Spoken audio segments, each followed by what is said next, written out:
Somebody define war for me. War is a violent conflict between two or more parties. Would you say we at war with the pigs, Comrade Palmer? Chairman, I'll take it a step further and say that every ghetto across the nation should be considered occupied territory. Right on. Well, how about politics? How would you define politics, Brother Winters?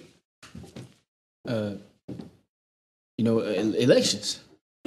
Elections can't be part of politics, certainly. But we in the party ascribe to Chairman Miles' definition of politics. He said, war is politics with bloodshed, and politics is war without bloodshed. Say it with me, y'all. War is politics with bloodshed. Politics is war without bloodshed. Now, what that mean? It mean every time the pigs shoot down an unarmed brother and sister in the street, Mayor Daley pull the trigger. It mean Tricky Dicky Nixon is the fattest, most filthy pig in the pen. So how we win this war? What's the most lethal weapon? Guns? Grenades? Rocket launchers? These niggas got rocket launchers.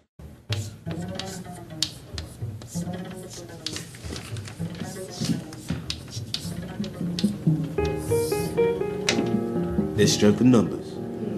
Power anywhere there's people. And in order to overthrow this racist, fascist, nefarious U.S. government's gonna take everybody. Black Panther people, free your mind for just a quarter. Sorry, I'm on my way to work. Well, man, well, sister, I work for you. Information is raw material for new ideas. Oh, you got kids? Your friends got kids? Yeah. Oh, we got a breakfast program for you. 300 kids a week. Because we've grown so accustomed to being poor, we think it's normal for our kids to go to school hungry. We think it's normal for us to go to the hospital with a runny nose and come home with a body bag. So our job as a Black Panther Party is to heighten the contradictions. I pledge allegiance. To my black people. I pledge to develop. My mind and body to the greatest extent possible. I will learn all that I can in order to give my best to my people in the struggle for liberation. So the people can decide if they want to overthrow the government or not. But now we come to a period that I call the battle for identity. Lies my grandma told me. Yeah, superstitious devices. Lies my grandma told me. What? Urban mythological rules. Bubble mice, yeah.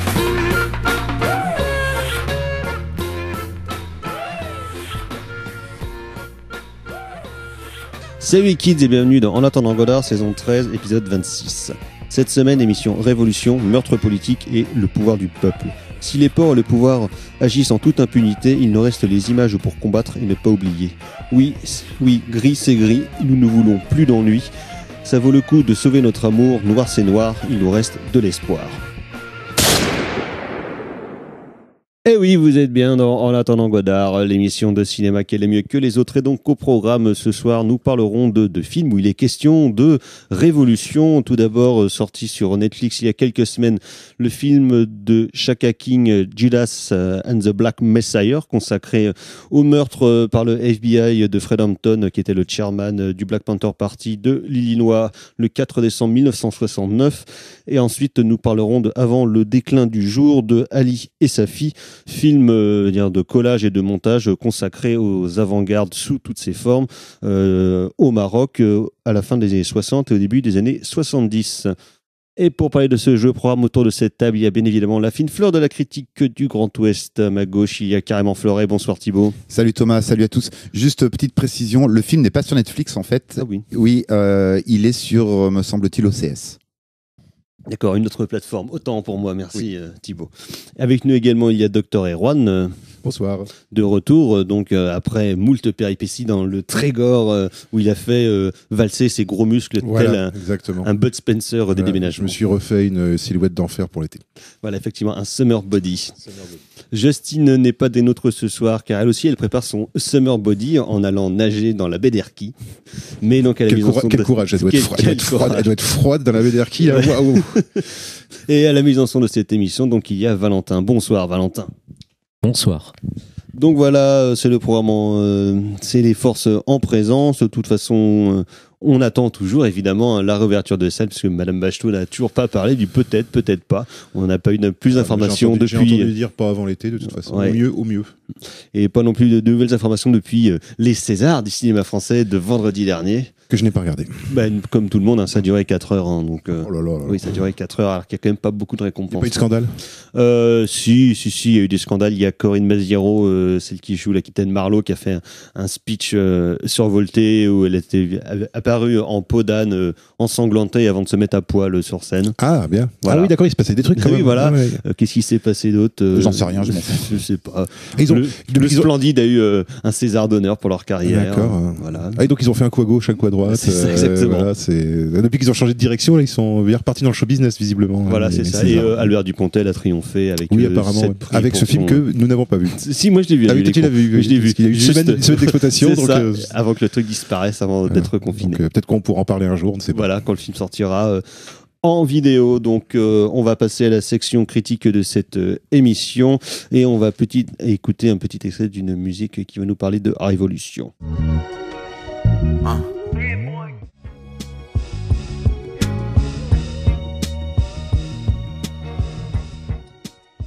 Vous êtes toujours dans En attendant Godard sur Syllab et c'était J. Herbo avec Bumji pour la chanson Revolutionary, extrait non pas de la bande originale mais de l'album qui est sorti en même temps de Judas and the Black Messiah, The Inspired Album, comme ça se fait pas mal avec les films qui ont notamment des thématiques ou une bande originale qui se rapprocherait du hip-hop américain. Donc ils ont quand même plutôt souvent fait ça. On a fait ça aussi quelques fois en France, mais c'est vrai que c'est plus une tradition américaine.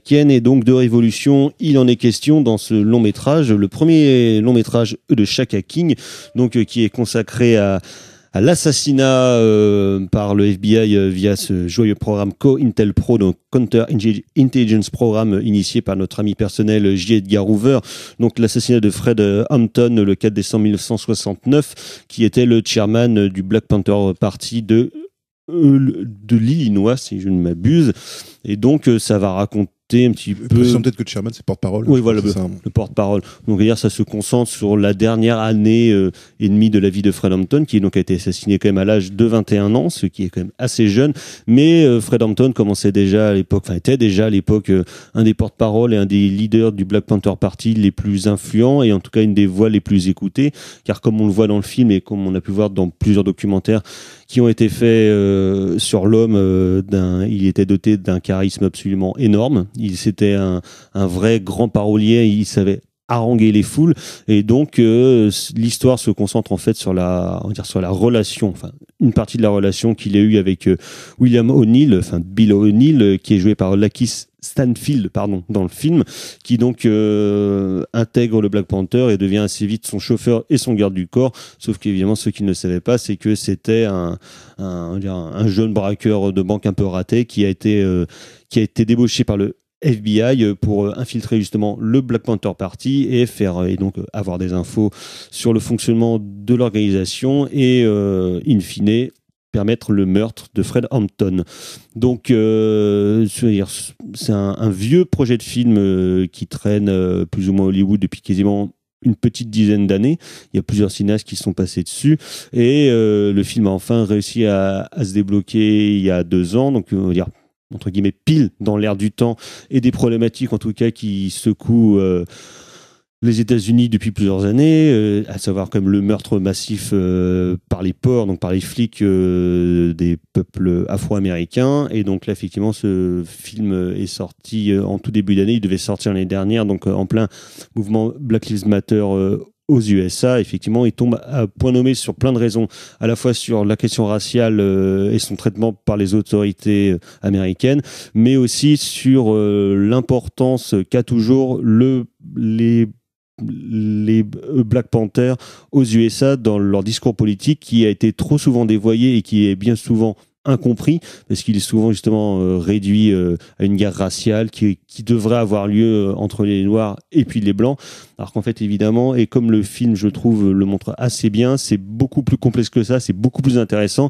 et surtout c'est beaucoup plus révolutionnaire dans une approche marxiste qu'une simple question de guerre raciale, puisque la question qui était prédominante chez les Black Panthers, c'est justement l'anticapitalisme, et où la question de toute façon de toutes les oppressions du XXe siècle et du XXIe sont en fait liées à la question du capital et non pas à des questions ethniques ou des questions religieuses. Et je trouve que c'est un élément que le film remet quand même bien en perspective, notamment à la fois par de nombreux discours de Fred Hampton qui sont remis en scène et qui sont magnifiquement interprétés par Daniel Kaluuya, et parce qu'il donne une interprétation absolument formidable de Fred Hampton, et je trouve que c'est un des aspects les plus intéressants du film, qu'il est à la fois très pédagogique mais qui n'est jamais lourdin, qui n'est jamais surligné, et je trouve que c'est la chose la plus belle et la plus intéressante dans le film, dans le fond, mais qui va aussi avec une forme qui peut paraître assez classique en termes de déroulé dramatique,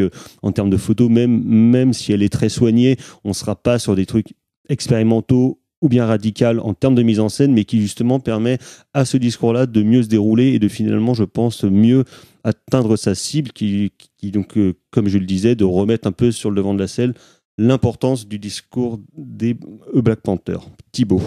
Oui, alors juste pour rebondir sur ce que tu disais un peu au tout début de ton discours, en effet, les Black Panthers en fait ont repris la maxime de Karl Marx et de Friedrich Engels, à la fin du manifeste du Parti communiste: prolétaires de tous les pays, unissez-vous.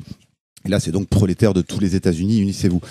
En effet, donc en fait, c'est important de rappeler en fait cette dimension, cette volonté du moins de faire unité entre toutes les populations qui se font spoiler par le capitalisme.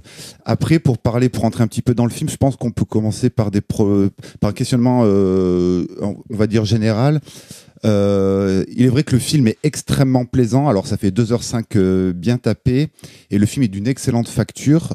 Tu parlais de la mise en scène, on pourra y revenir sur la mise en scène, parce que je trouve que entre le traitement de Hampton et le traitement de O'Neill, comment le réalisateur arrive à cerner en fait ce combat au sein d'une même unité, à cerner ce combat, cette division entre ces deux protagonistes, est admirablement bien retranscrite par les mises en scène, mais j'y reviendrai un petit peu plus tard. Mais en effet, il faut souligner l'énorme travail sur la photographie, avec des scènes de nuit et notamment des scènes de bagnole qui sont absolument splendides, avec une bande son qui n'en fait pas des caisses, mais qui est là vraiment, qui habille la scène de manière très élégante. Et puis cette photographie avec ses néons, avec ses réverbères, avec tous ces feux de la nuit qui se reflètent sur ses pare-brise, c'est absolument magique. Et en même temps, le film se suit, alors malgré un petit coup de mou vers l'heure et demie, mais le film se suit de manière très agréable, parce que comme tu l'as dit, il est didactique. On apprend des choses.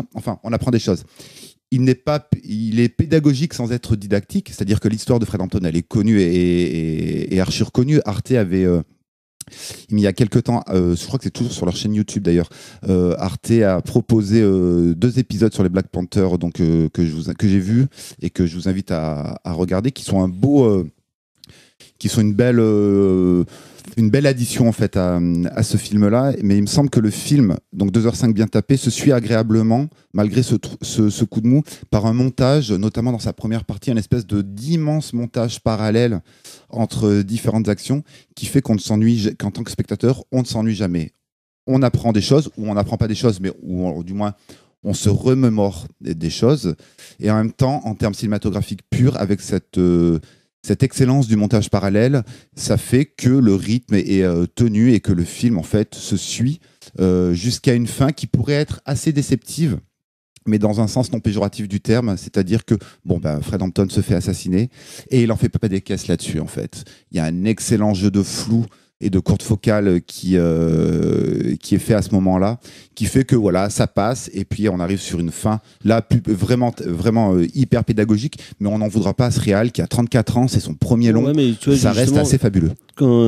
En termes de mise en scène, là où je trouve quand même le film le plus fort, c'est sur la question du respect des gens qui sont filmés et justement sur le fait et la volonté de pas vouloir en faire des caisses, de pas surdramatiser, que ça tombe pas dans le mélo, et justement il y a la question à la fois du respect de la personne de Fred Hampton et la question du respect de son discours que finalement il essaye de retranscrire par sa mise en scène aussi, en ne faisant pas de Fred Hampton justement un genre de héros, un mec qui serait au-dessus des autres, parce que justement, constamment, par sa mise en scène, par sa mise en image, il est toujours mis au même niveau que tous ses camarades. Il n'y a pas justement de idolâtrie ou de choses comme ça. Je suis totalement d'accord avec toi. En effet, notamment avant son passage en prison, Hampton est toujours cadré au milieu des gens. C'est vrai que la tentative d'iconisation serait facile, serait somme toute totalement louable, ça serait logique dans l'absolu, ça serait du moins compréhensible, mais en même temps il iconise pas comme une brute, de manière ostentatoire. Hampton, il le laisse vraiment au sein du peuple, au sein de cette communauté de Chicago, de ces communautés de Chicago, et il va toujours s'insérer, se balader, être cadré au milieu de gens, au milieu de son Il en fait pas mal comics dans le film de Spike Lee, justement, où là, par contre, mais c'est aussi d'une volonté politique très forte de Spike Lee de faire de Malcolm X une véritable icône qui devait reprendre l'importance qu'elle a eue 20 ou 30 ans avant. Et là, on sent que l'époque a changé aussi, que le regard je pense même parce que je suppose que le réalisateur est afro-américain, j'ai pas vérifié, mais je suppose que le regard a un petit peu changé, parce que moi, ce que j'ai trouvé intéressant, c'est qu'il y a une grosse scène de discours au milieu du film, qui est une des seules scènes d'iconisation, justement, du personnage. Et c'est intéressant. C'est un des discours les plus connus de Fred Hampton. Qui est un discours qui est très connu et qui est vachement intéressante comme scène, parce que c'est la scène où on sent le plus, je trouve, comment dire, le risque aussi de cette iconisation. C'est-à-dire que je trouve que par la mise en scène, le réalisateur nous montre bien comment est-ce que le mec finit par croire à la mystique qu'il développe. Et je trouve que notamment ça se voit très bien avec les regards que lui lance sa compagne qui est enceinte et qui est en train on comprend qu'à la fois elle a une espèce d'admiration pour ce mec-là, et en même temps elle est en train de comprendre que le mec est en train de se laisser porter par une espèce de discours idéaliste qui va le tuer, en fait. Et elle a conscience de ça, quoi.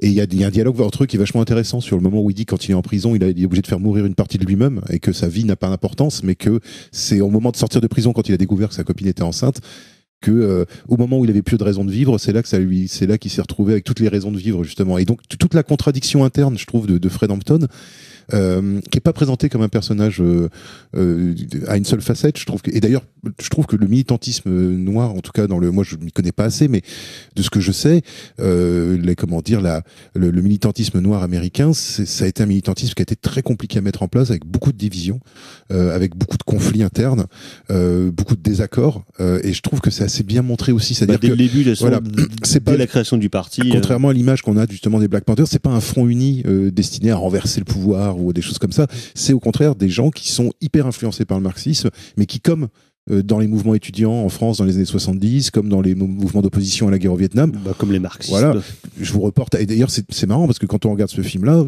on se dit, mais on n'est pas si loin que ça de la vision, même si c'est une vision plus hollywoodienne, mais on n'est pas si loin que ça de la vision de Chris Marker dans Le Fond de l'air rouge, c'est-à-dire l'idée d'un joyeux bordel intellectuel où il y a malheureusement des tragédies, où il y a des morts, il y a des gens qui en meurent, mais qui sont pas pour autant des martyrs, et je trouve que cette espèce de distance vis-à-vis de l'iconisation, je trouve qu'elle est, et je pense qu'elle est liée aussi à un autre truc qui est important dans le film quand même, c'est la question du point de vue. C'est-à-dire que le point de vue qu'on a, c'est Fred Hampton vu à travers les yeux du traître. Et ça, c'est comme le traître de Bellocchio. C'est super intéressant parce que c'est censé être le méchant dans le film. Dans une vision binaire du monde, ça serait le méchant, c'est le salaud, c'est l'oncle Tom. Et pour autant, je trouve que on lui donne pas raison à ce personnage, mais je trouve quand même qu'on lui dire qu'il existe vraiment. Il n'existe pas en tant qu'antagoniste. Et pareil, il y a une espèce de flou chez ce personnage où au bout d'un moment, moi, j'arrivais plus trop à savoir si est-ce qu'il commençait à croire à ce que disait Fred Hampton, Pourquoi il veut trahir ou est-ce qu'il le trahit vraiment jusqu'au bout et qu'il est cynique jusqu'au bout. Et ses relations notamment avec l'agent du FBI, Jesse Plemons, voilà, qui est Fat Matt Damon, voilà, qui est mais qui est un super acteur, qui est un super acteur. qui est l'acteur qui est en train de reprendre tous les rôles qui auraient dû être attribués à Philip Seymour Hoffman. Ouais, c'est ça. Ouais.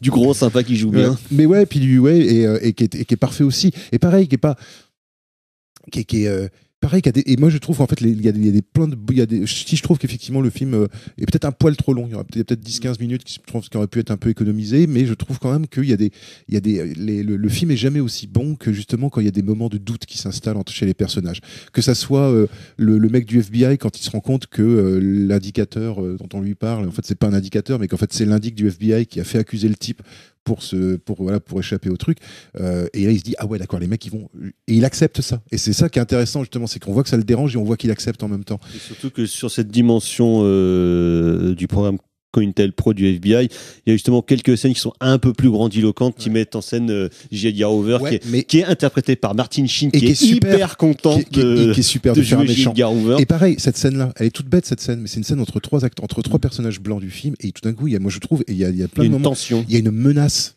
Et tu sens J. Edgar Hoover, tu sens la menace que représente ce type-là. Tu sens le poids qu'il prenait partout. Ouais. Et le fait qu'il sache tout sur tout le monde, qu'il surveille tout le monde, il surveille même ses propres agents puisqu'il connaît l'âge de la fille il avait des dossiers sur tout le monde, c'était connu pour ça. Et son programme qu'il avait mis en place au début des années 60, COINTELPRO, qui est un programme non officiel, dont normalement personne n'avait connaissance à part Edgar Hoover, parce que c'est lui qui l'a mis en place et c'est lui qui l'a dirigé, qui a été liquidé justement un peu après le meurtre de Fred Hampton vers 1972. Le truc qui a été arrêté là, ou bien un petit peu après. Donc c'était quand même un truc de grosse crapule où J. Edgar Hoover avait vraiment la main mise sur le renseignement de tous les USA. Et c'est pour ça que quand il est mort, notamment la CIA s'est précipitée pour récupérer des trucs ou des machins comme ça. Ce qu'on voit relativement bien, même si c'est de manière fictionnelle, dans la trilogie de James Ellroy, Underworld USA, oui, mais justement sur le perso de Hoover et sur la présence et la prégnance qu'il avait sur tout le réseau d'information américain, et notamment cette obsession qu'il avait pour combattre de son point de vue tous les réseaux de subversion américains, que ce soit les féministes, que ce soit les Black Panthers, les communistes évidemment, voilà, tout ce genre de choses, avec quand même toujours cette ça, je trouve que moi, je trouve que le film arrive bien à rendre. Je trouve que les meilleurs moments du film, c'est quand ils arrivent à rendre chez les personnages cette espèce d'ambiance de paranoïa permanente. Que ça soit chez les blancs ou chez les noirs d'ailleurs, mais même si c'est plutôt les Afro-Américains qui sont montrés dans le film, mais justement à travers le personnage du traître, t'as des tas de scènes où tu te dis il va se faire avoir. Enfin, tu vois, et tu commences à t'inquiéter pour lui et tu commences à sentir, et même ça se retourne contre lui. C'est-à-dire, il y a une scène dans un bar avec une espèce de vieux qui vient lui parler, et tout d'un coup, le monde devient hyper inquiétant parce que tu te dis, le mec qui est à côté de toi, ça peut être aussi un indique, tu vois. Et ouais, exactement. Et la manière dont les menaces sont toujours voilées, mais qui arrivent comme ça. Et pareil, cette espèce de police et ça, je trouve, mais c'est un truc qu'on trouvait un peu dans le Détroit de Catherine Bigelow, c'est-à-dire cette espèce de police de Chicago qui se comporte comme une mafia en fait. Qui est une véritable entreprise mafieuse, corrompue jusqu'aux yeux. Je veux dire, et ce qui est la réalité, hein, je veux dire. Les porcs, quoi. Voilà. Et c'est pas pour rien qu'on les appelle les pigs, quoi. Je veux dire, c'est pas uniquement parce qu'ils tabassent des noirs, c'est aussi parce qu'ils sont même pas considérés comme des policiers.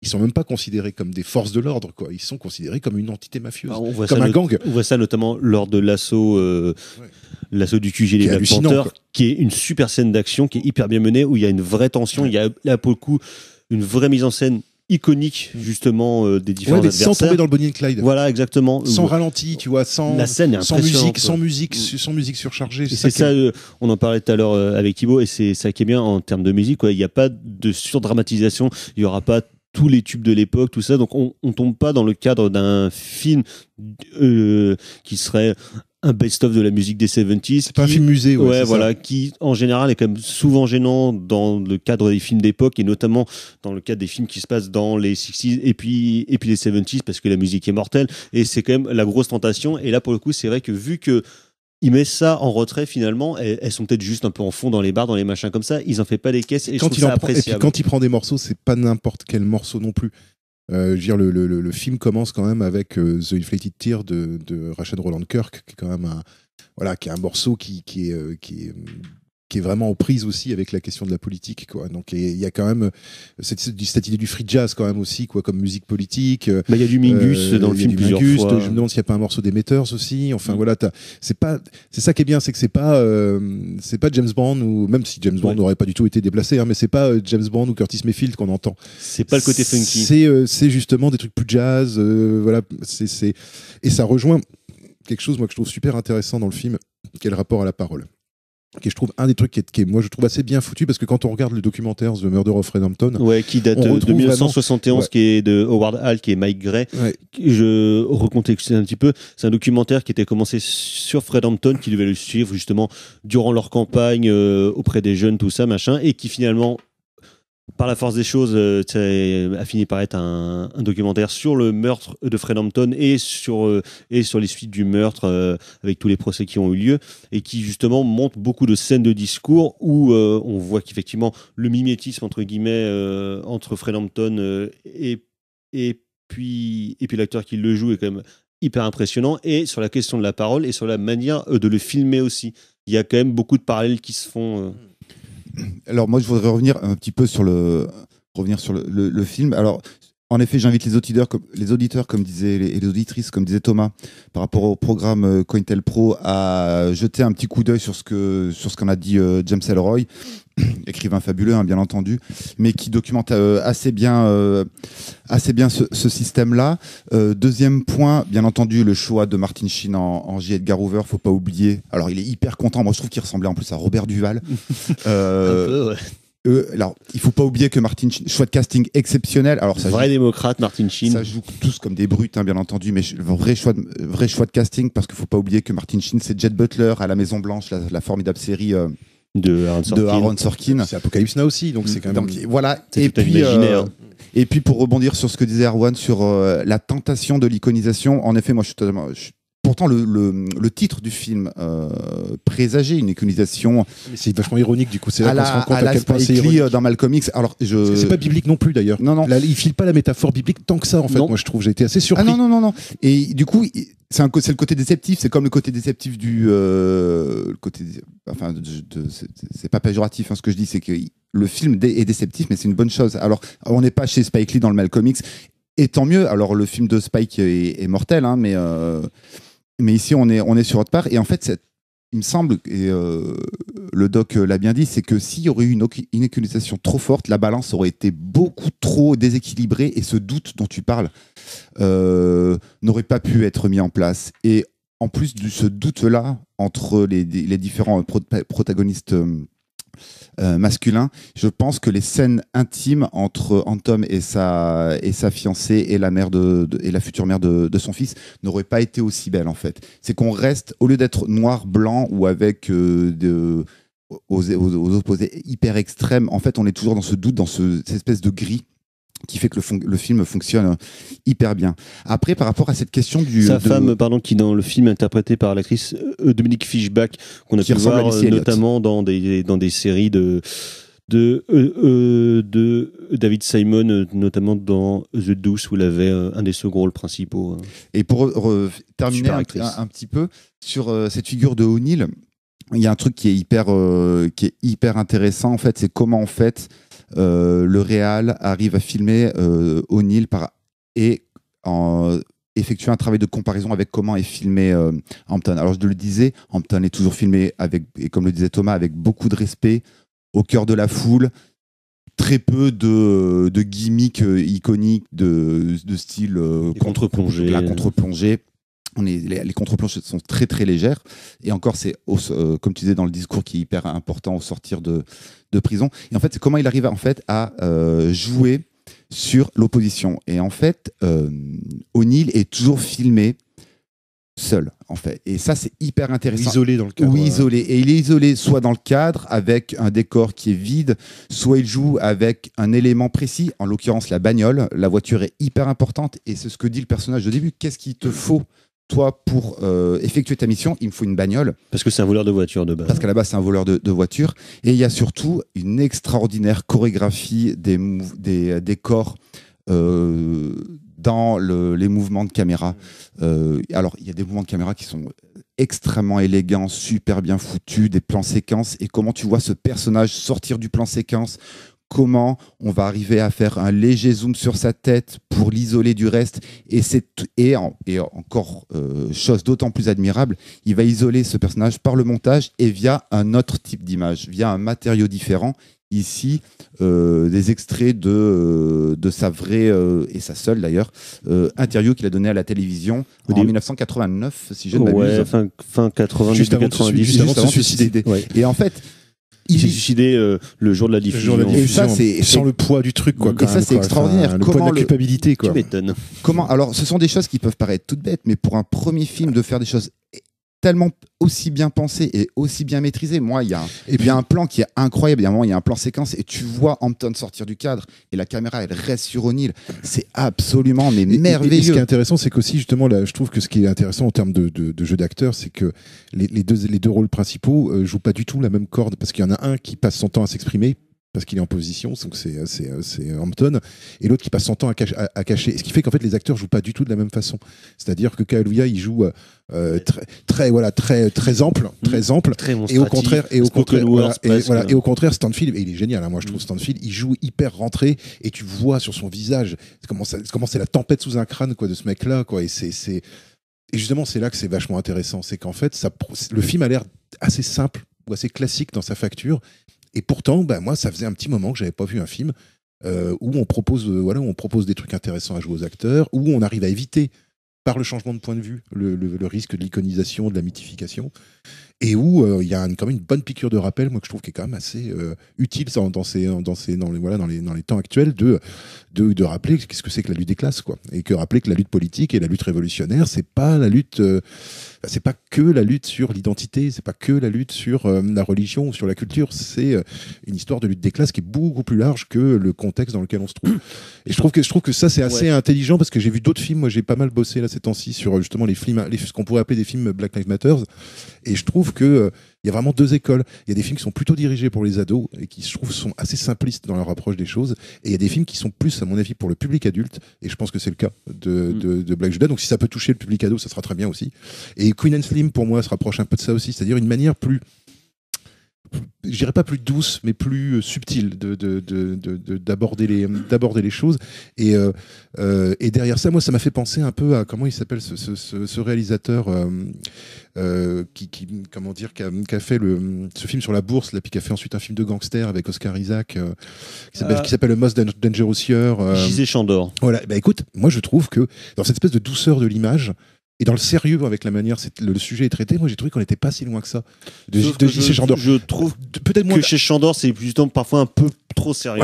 Voilà, exactement. Avec justement peut-être un peu plus de spontanéité que chez Chandor. Mais par exemple, je prends un exemple et je m'arrête après là-dessus, parce que il y a un plan, moi je pense que le plan qui m'a le plus marqué dans le film, c'est à un moment donné, t'as un des bras droits en fait qui se fait avoir de Hampton, qui se fait coincer par des flics dans une raffinerie.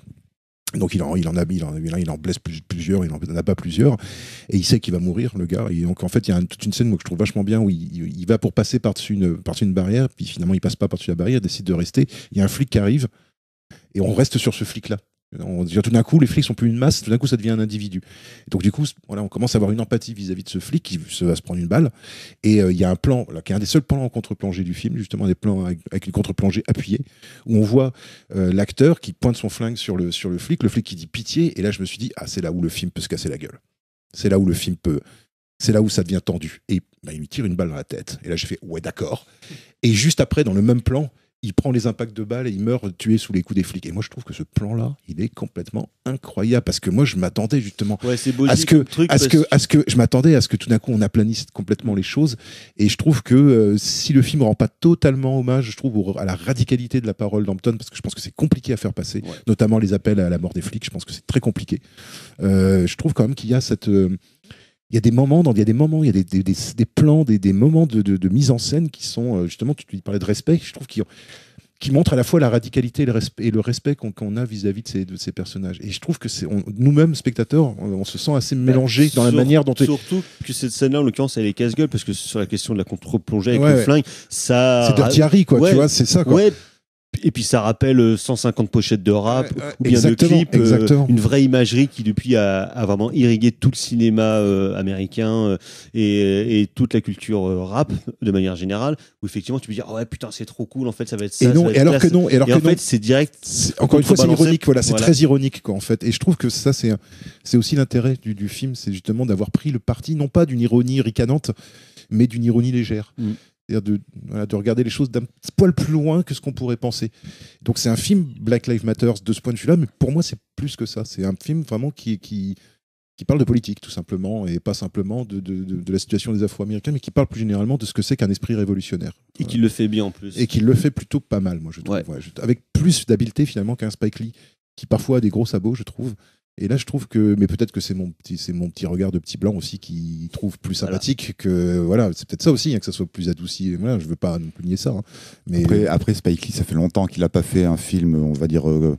correct. Tout le monde d'accord. Ouais, voilà. enfin, Malcolm X, j'aime bien. Malcolm Mais X, moi hein, aussi, moi, Spike Lee, je trouve que suis c'est bon film, hein. un énorme admirateur Je de ne Spike déteste Lee. pas les derniers, mais C'est boursouflé. Ouais, voilà quoi. C'est surligné. C'est boursouflé, c'est Voilà. surligné, c'est parfois ridicule. Ici, enfin. Alors Spike Lee n'aurait pas pu réaliser ce film-là, si on compare avec la figure de Spike Lee, il n'aurait pas pu réaliser ce film-là parce que le film est, comme tu dis, le film est beaucoup trop élégant, le film prend un peu plus de recul. Spike Lee, c'est direct, il est plus. Ouais, Spike Lee aurait été plus direct, mais en fait c'est un film, comme tu le dis, c'est un film qui fait du bien dans le sens où il nous parle de politique pas comme des débilos, il nous parle de politique en tant qu'adulte. Il nous apprend des choses sans être un énorme, sans en faire un professeur, sans faire étalage de sa culture. C'est un film qui me semble, en 2020-2021, est un film il me semble salvateur. Et moi, de mon point de vue, alors je sais qu'il faut pas dire du bien de Détroit parce que c'est une blanche qui l'a réalisé, mais moi je suis désolé, quoi. Je veux dire, Détroit, c'est mortel. Pour moi justement, c'est Catherine Bigelow. voilà, moi c'est une partie justement de ce cinéma. Alors je dirais pas afro-américain parce que c'est compliqué d'aborder ça parce que quand tu abordes ça du côté américain, tu es obligé de poser la question de la couleur de peau des gens qui réalisent parce que sinon tu n'arrives pas à prendre le. Mais c'est compliqué parce que d'un point de vue français, ça rentre pas vraiment dans le cadre de la manière dont on peut voir les choses. Mais je trouve que justement si on arrive à mettre entre parenthèses cette question de la couleur de peau et de la légitimité qu'on a à filmer parce qu'on est noir ou parce qu'on est blanc, je trouve que pour moi, je trouve qu'on est en train d'arriver dans un cinéma qui parle des Afro-Américains, mais de manière, je trouve, adulte. Et Détroit, Queen and Slim et ce film-là, pour l'instant, en tout cas, moi, de ce que j'ai pu voir, et je suis loin d'avoir tout vu, mais de ce que j'ai pu voir, c'est parmi les trucs les plus convaincants que j'ai vus ces derniers temps, quoi. Et moi, j'ai été vraiment très surpris. Je m'attendais à un film beaucoup plus académique que ça. Moi aussi, j'avais un peu peur de ça. Le titre, en fait, m'a trompé, en fait, complètement. On va s'arrêter là, messieurs. Donc, c'était Judas and the Black Messiah de Shaka King, donc disponible sur OCS. Me semble-t-il. Hein, mais voilà. Et Shaka King, c'est pas non plus un mec qui fait du disco. C'est pas ça. Non, mais sérieusement, c'est pas un musicien, Shaka King? Non, je crois pas, non. Pas confrère. On va faire fact-checker. Tu confonds avec Chaka Ponk? Non, je confondrais pas avec Chaka Ponk. S'il vous plaît. C'est bon. Donc, on va respect, quitter les États-Unis, mais rester sensiblement dans la même période pour aller au Maroc. Et on va écouter une petite musique pour se mettre dans le mood.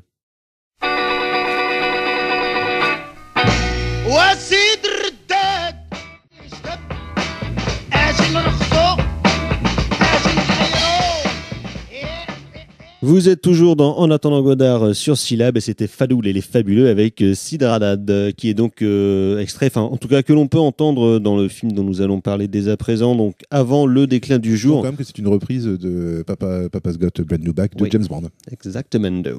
Donc avant le déclin du jour de Ali et sa fille, mais avant ça, donc un petit erratum. On a dit tout à l'heure que Judas and the Black Messiah était le premier long métrage de Shaka King, et non, en fait, c'est son deuxième. Il avait réalisé un film en 2013, Newlywed. Et Shaka King n'est pas un musicien, j'en suis désolé, j'ai halluciné. Pas du tout. Donc, mais de disco, il en est plus ou moins question, un petit peu en tout cas. Donc, avant le déclin du jour de Ali et sa fille, qui est disponible, en tout cas qui est visible actuellement sur le site de Arte. Précisons que c'est pas deux personnes, hein. C'est pas Ali et sa fille. Non, c'est Ali et sa fille. Donc plus ou moins un mélange entre le documentaire et le film de montage et de collage, donc qui prend pour cadre et qui montre les avant-gardes au Maroc à la fin des années 60 et les années 70, avant que la dictature du bon et généreux Hassan II mette fin à toute cette joyeuse expérimentation. Donc, je dis avant-garde, c'est à la fois en termes de cinéma, en termes de peinture, au niveau des magazines, et puis des différentes revues, en musique, en théâtre, tout ça. Et donc, ce film, qui est assez court, parce qu'il fait 1h07, montre justement un petit peu toute la variété et les expérimentations qu'il pouvait y avoir en termes à la fois politique et puis culturel dans la société marocaine, et on va dire en vue des différentes attentes du peuple de manière générale, pour avoir un genre de nouveau cinéma, une nouvelle musique et un art qui serait plus proche des gens, sans non plus tomber dans ce qu'ils voyaient comme les travers du cinéma américain, ou pire, égyptien. Et donc autour de cette table aussi, vous avez vu ce film-là, qui justement en termes de représentation et en termes politiques s'inscrit dans quand même des grands mouvements de révolution des années 60, notamment celui du début des années 60 avec la tricontinentale, donc qui était un peu le rêve de l'association entre les différentes mouvances révolutionnaires, que ce soit dans les Caraïbes, à Cuba, en Amérique du Sud, une partie en Europe, au Maghreb, et puis en Extrême-Orient, et qui avait connu un sorte de frein brutal avec l'enlèvement et puis l'assassinat de Ben Barka au début des années 60. Et donc ce film part un petit peu de tout ça finalement, pour montrer un peu les avant-gardes du Maroc et comment est-ce qu'ils pouvaient justement eux-mêmes espérer, en tout cas rêver à de nouvelles formes de création dans le cadre d'une dictature évidemment hyper répressive. Thibaut. Oui, alors le film est... Alors moi, c'est un type de cinéma que j'affectionne particulièrement, parce que voir des archives qui nous sont totalement inconnues, et voir un travail... Sur un cinéma marocain qui en plus est quand même très peu diffusé, y compris le cinéma actuel et le cinéma de l'époque. Oui. Soit les films ont totalement disparu, soit ils ne sont pas du tout en circulation. Alors moi, en France. Moi, je trouve que c'est un cinéma qui est absolument passionnant, et il est d'autant plus passionnant qu'ici, le réalisateur fait totalement corps avec son sujet, c'est-à-dire qu'il va traiter des avant-gardes artistiques, et son film-là va être réalisé à la manière d'une avant-garde, on va dire ici, cinématographique. Donc ça, c'est extrêmement bien senti de sa part. En gros, il va reprendre les archives, il va en monter, il va les coller, on va passer par du cinétract carrément. Et surtout, la chose la plus intéressante, c'est qu'il va faire l'économie d'une voix off, qui aurait pu du coup ici être un petit peu tarte à la crème, un petit peu boursouflée, et qui aurait rendu, il me semble, son film beaucoup trop pédagogique, ou du moins didactique. On a 2 témoignages en fait dans le film, 2 entretiens on va dire qui reviennent de manière un peu plus systématique. Il y en a une d'abord, c'est un ancien prisonnier politique qui s'appelle Aziz, et l'autre c'est un cinéaste marocain qui s'appelle Mustapha Ederkaoui, qui est maintenant assez âgé, on l'entend à sa voix qui est quand même très fatiguée, et qui donc reviennent quand même de manière plus précise sur différents événements ou différentes mouvances qu'il y ait pu y avoir dans les avant-gardes marocaines à l'époque. Oui, alors c'est eux qui font figure de WAF, mais du coup le réalisateur n'a pas pris un comédien extérieur, ou n'a pas pris sa propre voix en fait. Ce sont les acteurs eux-mêmes qui commentent les images qui nous sont montrées, et ça en fait ça fait que le film est passionnant. Après le film perd un petit peu de passion quand on va rentrer dans un parcours un petit peu plus précis, ce qui fait que le film est un petit peu sinusoïdal, mais heureusement sur la fin il va rebondir et arriver à quelque chose de beaucoup plus il est ample. Un petit peu déséquilibré du coup, parce que effectivement dans toute la première partie du film on va partir presque purement sur un film de montage, soit par le biais de bandes d'actualité qui d'ailleurs sont hyper chouettes dans les choix, où il y a notamment la parole des jeunes Marocains qui parlent un petit peu de la politique, de l'avenir, des choses qu'en fait ils ne peuvent pas parler, dont ils ne peuvent pas parler justement parce que c'est interdit par la censure de l'État. Et donc on verra aussi des mouvements de théâtre populaire qui essayent de se mettre en place. Il y aura beaucoup d'extraits de la revue Souffle qui insufflait à l'époque on va dire un vrai gros travail sur la diffusion de tous ces différentes mouvance d'art, on va dire. Et après, effectivement, dans toute la deuxième partie du film, on se concentre plus sur les deux personnages, entre guillemets, dont on a parlé tout à l'heure. Et c'est vrai que c'est pas forcément que c'est pas intéressant, mais c'est un peu trop déséquilibré par rapport à la première partie qui, du coup, était hyper foisonnante, très riche en termes visuels, où il y a vraiment un vrai travail de montage que je trouve très, très beau, parce qu'il y a beaucoup d'images qui sont quand même assez incroyables, que ce soit des images de rue ou des extraits de films, qui sont montrés, qui étaient faits à l'époque. Et après, je trouve qu'on perd un petit peu ça, et finalement mon intérêt s'est un petit peu émoussé à un moment donné du film, et où alors avant la fin, où en effet, comme dit Thibaut, on revient à un truc un peu plus général, un plan un peu plus général peut-être. Oui, c'est exactement ça. Alors comme tu le dis, bien entendu, les trajectoires, on va dire personnalisées, font totalement sens, hein. Elles sont même dramatiques, tragiques, mais moi, c'est pour revenir sur ce début, c'est que ce qui est intéressant, c'est, on parlait précédemment dans Judas and the Black Messiah de la parole, de l'art de la parole, et ici la parole est bien entendu donnée aux gens de la rue, aux gens des arts bien entendu, mais aux gens de la rue. Et moi, les micro-trottoirs qui sont faits sur, pour vous, qu'est-ce que doit être le cinéma? Alors, le cinéma marocain ne doit pas être un cinéma égyptien, hein, mais c'est eux-mêmes. C'est-à-dire un cinéma de divertissement. Oui, voilà. C'est ce qu'ils disent eux-mêmes. Mais tu vois très bien les considérations populaires qui sont celles des potentiels spectateurs. Il faut que ça parle de nous, il faut que ça parle de la rue, il faut que ça sente. Mais il faut pas que ce soit chiant. Voilà, mais oui, voilà, mais il faut que ça parle de nos problèmes, il faut qu'on sente la poussière, il faut qu'on sente la sueur, il faut qu'on sente le labeur, et il faut qu'on sente bien entendu le respect. Et ça qui est intéressant, c'est qu'en fait, on est dans un mouvement de ces avant-gardes, c'est une espèce de nouvelle vague un petit peu généraliste. Et je suis surpris, enfin, il me semble, alors j'ai pas tout vu de Chris Marker, mais je suis surpris que Chris Marker n'ait pas travaillé ces archives-là, ou n'ait pas pointé le bout, que le chat n'ait pas pointé un petit peu le bout de son nez.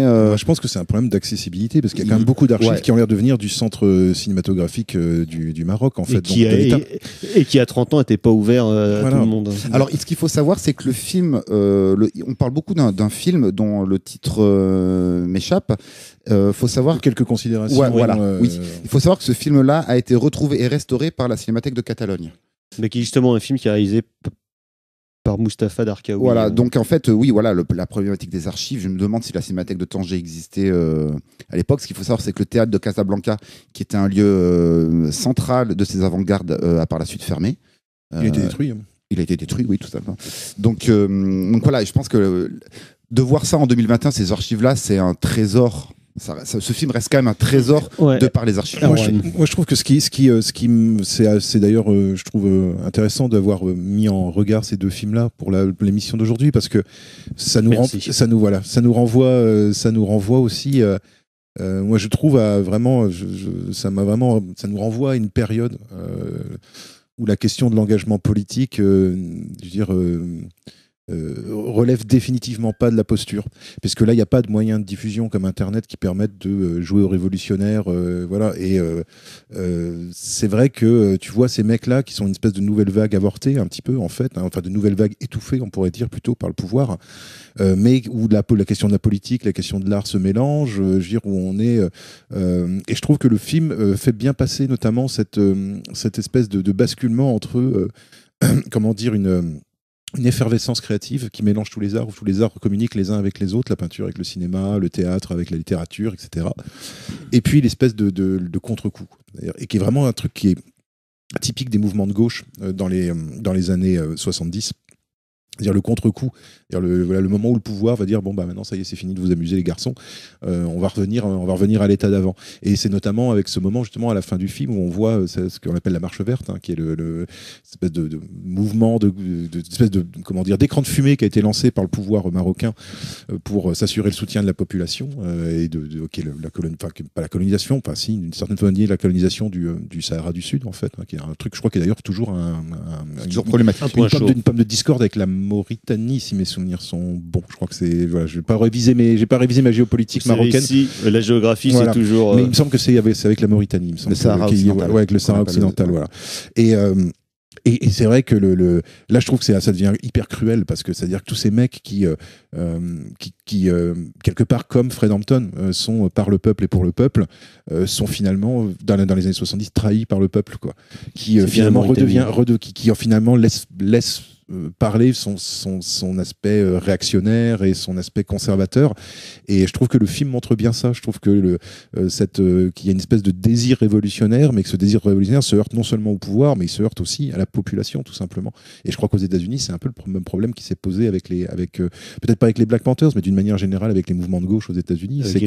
C'est que quand Reagan arrive en 79, c'est le changement de braquet, quoi. C'est-à-dire que tous les idéaux des années 70 meurent avec Reagan, ou en tout cas sont vidés de leur substance, et que quand avec même Reagan. Beaucoup de gens de gauche américains justement entrent dans le libéralisme à tout craint. Avec les deux pieds de mais en France, on a ça. En France, on a ça avec les anciens 68ards. Enfin, et c'est vrai que la tragédie. Exactement. La tragédie, je trouve qu'elle est exprimée de manière sous-jacente dans les deux films. Et je trouve que la tragédie justement de la gauche révolutionnaire des années 70, elle est quelque part exprimée là-dedans, dans cette double pression à la fois du pouvoir politique et d'une population qui n'avance pas aussi vite vers la prise de conscience politique que les leaders le voudraient, ou que les gens qui font de l'avant-garde le voudraient. Et je trouve que il y a vraiment une dimension tragique, mais que je trouve toujours assez passionnante finalement à évoquer. C'est cette espèce d'idéalisme forcené, parfois complètement mystique, parfois délirant, et qui s'écroule dans la violence, dans la répression et dans finalement une espèce d'ignorance qui fait que aujourd'hui, il n'y a aucun des problèmes, par exemple aux États-Unis, ou au Maroc, il n'y a aucun des problèmes qui sont évoqués dans les deux films dont on a parlé aujourd'hui qui ont été résolus. Aucun. Je veux dire, et c'est là qu'on se dit, waouh, en fait, ça fait 40 ans, 50 ans que ça dure, et le pouvoir arrive toujours à étouffer le truc. Et comment faire maintenant pour avoir une pensée révolutionnaire, un art révolutionnaire qui puisse, et c'est encore pire encore à mon avis avec Internet aujourd'hui, parce qu'Internet récupère tout, comment faire pour avoir une vraie parole révolutionnaire qui peut porter et qui va avoir le charisme d'un Fred Hampton, quoi. Et ça, je trouve que ça pose beaucoup de questions sur le monde contemporain et la question de militantisme aujourd'hui. Sur cette question ouverte, vous avez 2 heures pour répondre. Ouverte ou bleue. Ouverte ou bleue.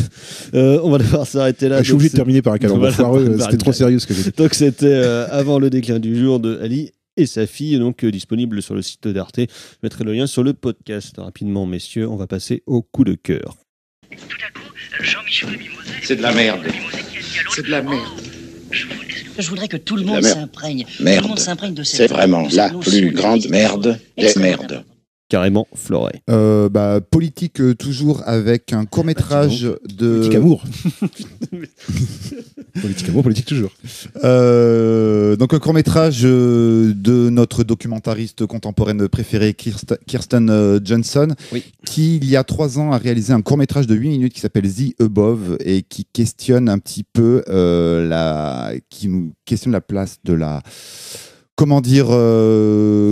du ciel politique. Voilà. Qu'est-ce qu'un ciel politique et de sa pollution. Et de sa pollution. Qu'est-ce qu'une pollution politique, que ce soit à Kaboul, que ce soit dans la tête de croyants, dans la tête d'enfants, ou sur la côte est américaine. En 8 minutes, elle dit beaucoup de choses. Et c'est absolument formidable. Voilà, je vous conseille. C'est sur la page de YouTube de Fields of Vision. Voilà, merci Thomas. Docteur. Alors, ce sera moins politique, quoique. Mais ça sera le dictionnaire amoureux de l'inutile de François Morel et son fils Vincent, si mes souvenirs sont bons. Voilà, donc livre à 4 mains qui est rempli d'informations totalement dispensables, mais qui sont mais qui sont souvent très rigolotes. Donc, si vous voulez apprendre des choses sur le pourquoi des autotamponneuses, ou les aventures de Jean Carmet ou de Francis Blanche, qui faisaient n'importe quoi, quand même, il faut bien le dire. Et Jean Carmet raconté par Pierre Richard, c'est très très drôle. Je vous en raconterai hors antenne tout à l'heure. Je vous en raconterai une autre antenne avec une histoire de cul de cheval qui est très drôle. Voilà. Et donc donc je conseille ardemment pour vous dégager un petit peu des incestes bourgeois et des épidémies qui n'en finissent pas. Lisez ce livre de François Morel. François Morel fait toujours du bien. Il devrait être remboursé par la Sécu. Voilà, moi pour finir du coup, encore politique. Donc c'est un film de Francisco Rossi qui s'appelle Les Hommes contre, donc avec notamment Eugène Maria Volonté, qui se passe pendant la Première Guerre mondiale. Et comment est-ce que les généraux sont vraiment des enculés qui envoient tous les hommes à l'abattoir et qui en fusillent la moitié aussi, pour l'exemple. Donc un très très beau film avec une photo merveilleuse. On va devoir s'arrêter là. On continuera la semaine prochaine pour parler de politique et d'humour avec notre ami John Ford et aussi normalement politique de droite et d'humour. Parce que là on était un peu trop, je trouve qu'on était un petit peu trop gaucho. Nous aurons aussi normalement le retour du meilleur d'entre nous, mais je garde la surprise pour la semaine prochaine. Merci Valentin pour la technique. Merci messieurs. Prochaine édition, prochaine émission. À ciao, bonsoir. Salut. Merci.